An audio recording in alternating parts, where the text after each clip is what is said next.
Hello friends, welcome to Daily Scripture with Tim Wildsmith, presented by the New International Version and the NIV Daily Scripture Bible.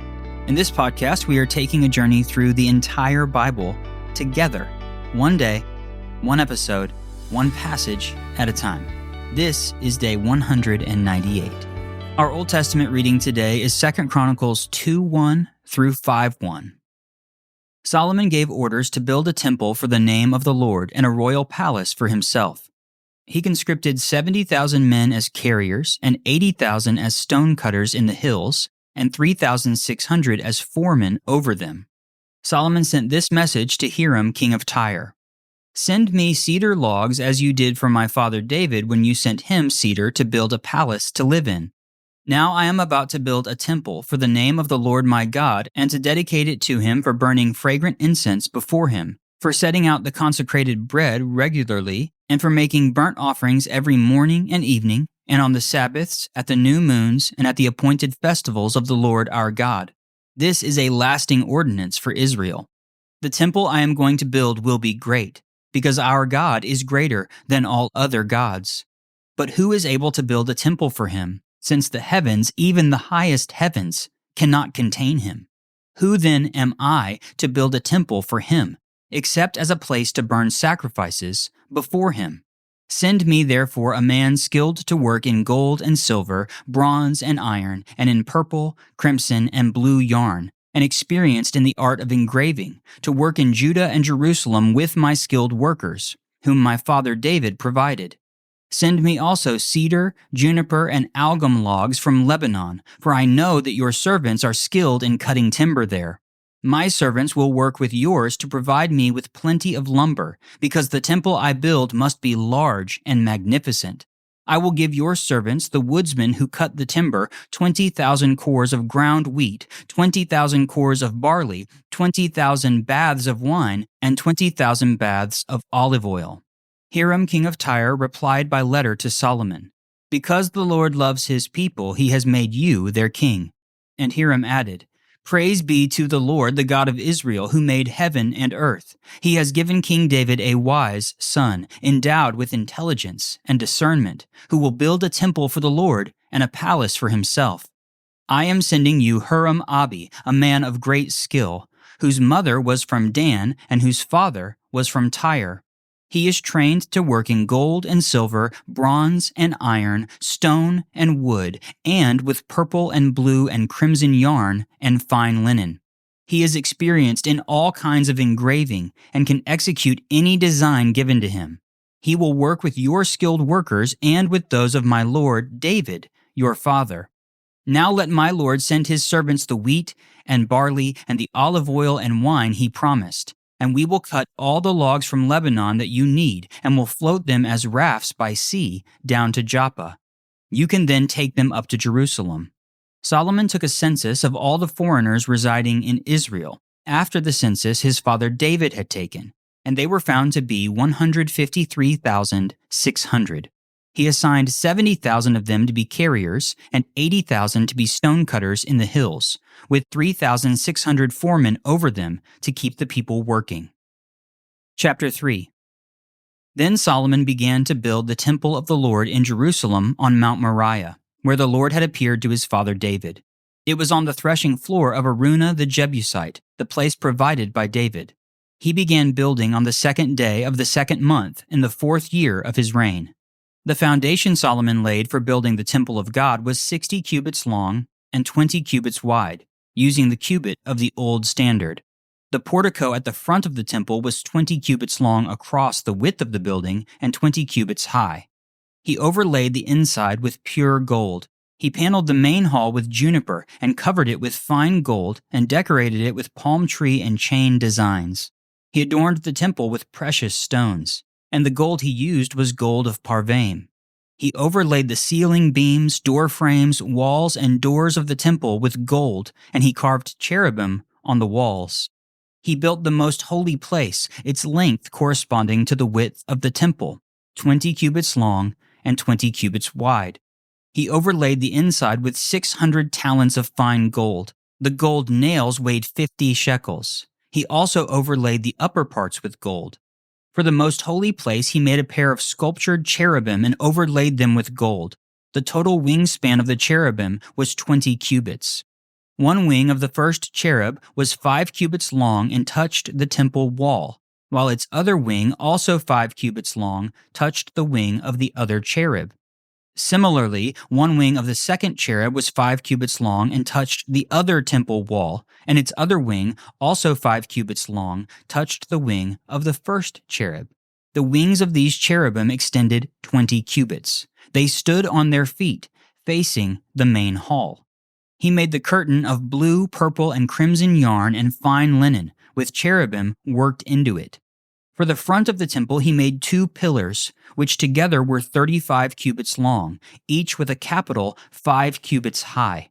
He made interwoven chains and put them on top of the pillars. He also made 100 pomegranates and attached them to the chains. He erected the pillars in the front of the temple, one to the south and one to the north. The one to the south he named Jachin, and the one to the north, Boaz. Chapter 4. He made a bronze altar 20 cubits long, 20 cubits wide, and 10 cubits high. He made the sea of cast metal, circular in shape, measuring 10 cubits from rim to rim and 5 cubits high. It took a line of 30 cubits to measure around it. Below the rim, figures of bulls encircled it, 10 to a cubit. The bulls were cast in 2 rows in one piece with the sea. The sea stood on 12 bulls, 3 facing north, 3 facing west, 3 facing south, and 3 facing east. The sea rested on top of them, and their hindquarters were toward the center. It was a handbreadth in thickness, and its rim was like the rim of a cup, like a lily blossom. It held 3,000 baths. He then made 10 basins for washing and placed 5 on the south side and 5 on the north. In them the things to be used for the burnt offerings were rinsed, but the sea was to be used by the priests for washing. He made 10 gold lampstands according to the specifications for them and placed them in the temple, 5 on the south side and 5 on the north. He made 10 tables and placed them in the temple, 5 on the south side and 5 on the north. He also made 100 gold sprinkling bowls. He made the courtyard of the priests and the large court and the doors for the court, and overlaid the doors with bronze. He placed the sea on the south side at the southeast corner. And Huram also made the pots and shovels and sprinkling bowls.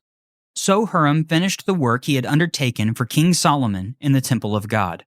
The 2 pillars, the 2 bowl-shaped capitals on top of the pillars, the 2 sets of network decorating the 2 bowl-shaped capitals on top of the pillars, the 400 pomegranates for the 2 sets of network, 2 rows of pomegranates for each network, decorating the bowl-shaped capitals on top of the pillars, the stands with their basins, the sea and the 12 bowls under it, the pots, shovels, meat forks, and all related articles. All the objects that Huram-Abi made for King Solomon for the temple of the Lord were of polished bronze. The king had them cast in clay molds in the plain of the Jordan between Succoth and Zerathon. All these things that Solomon made amounted to so much that the weight of the bronze could not be calculated. Solomon also made all the furnishings that were in God's temple, the golden altar, the tables on which was the bread of the presence, the lampstands of pure gold with their lamps, to burn in front of the inner sanctuary as prescribed, the gold floral work and lamps and tongs, they were solid gold, the pure gold wick trimmers, sprinkling bowls, dishes, and censers, and the gold doors of the temple, the inner doors to the most holy place, and the doors of the main hall. Chapter 5. When all the work Solomon had done for the temple of the Lord was finished, he brought in the things his father David had dedicated, the silver and gold and all the furnishings, and he placed them in the treasuries of God's temple. Our New Testament reading today is Romans 4, 1 through 15. What then shall we say that Abraham, our forefather according to the flesh, discovered in this matter? If, in fact, Abraham was justified by works, he had something to boast about, but not before God. What does Scripture say? Abraham believed God, and it was credited to him as righteousness. Now to the one who works, wages are not credited as a gift, but as an obligation. However, to the one who does not work but trusts God who justifies the ungodly, their faith is credited as righteousness. David says the same thing when he speaks of the blessedness of the one to whom God credits righteousness apart from works. Blessed are those whose transgressions are forgiven, whose sins are covered. Blessed is the one whose sin the Lord will never count against them. Is this blessedness only for the circumcised or also for the uncircumcised? We have been saying that Abraham's faith was credited to him as righteousness. Under what circumstances was it credited? Was it after he was circumcised or before? It was not after, but before. And he received circumcision as a sign, a seal of the righteousness that he had by faith while he was still uncircumcised. So then, he is the father of all who believe but have not been circumcised, in order that righteousness might be credited to them. And he is then also the father of the circumcised, who not only are circumcised, but who also follow in the footsteps of the faith that our father Abraham had before he was circumcised. It was not through the law that Abraham and his offspring received the promise that he would be heir of the world, but through the righteousness that comes by faith. For if those who depend on the law are heirs, faith means nothing, and the promise is worthless, because the law brings wrath.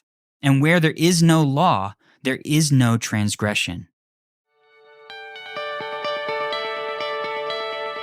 Our psalm reading today is Psalm 86, 1 through 10. Hear me, Lord, and answer me, for I am poor and needy.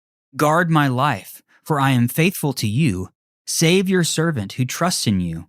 You are my God. Have mercy on me, Lord, for I call to you all day long.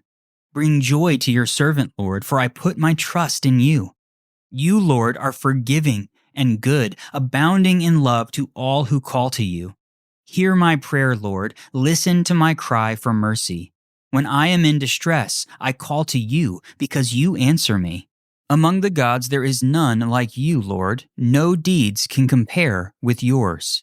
All the nations you have made will come and worship before you, Lord. They will bring glory to your name, for you are great and do marvelous deeds. You alone are God. Thanks for joining me for day 198 of Daily Scripture with Tim Wildsmith, presented by the New International Version and the NIV Daily Scripture Bible. Have you ever been reading the Bible and wondered, what's going on here? The Zondervan Handbook to the Bible is designed for moments like that. With over 150 articles, dozens of maps, and hundreds of photographs and illustrations, it helps fill in the background details that make Scripture easier to understand. If you've ever been looking for a trusted guide to the world of the Bible, there's a link in today's show notes. I've also got a link down there for the NIV Daily Scripture Bible, as well as my book, Daily Scripture Guidebook. Hey, thanks for joining me today. If you haven't already, hit follow and turn on automatic downloads so each new episode is waiting for you every single day. And I would love to connect with you on social media, Instagram, Facebook, YouTube. All of those links are down in the show notes as well. Grace and peace, friends. I'll meet you back here tomorrow.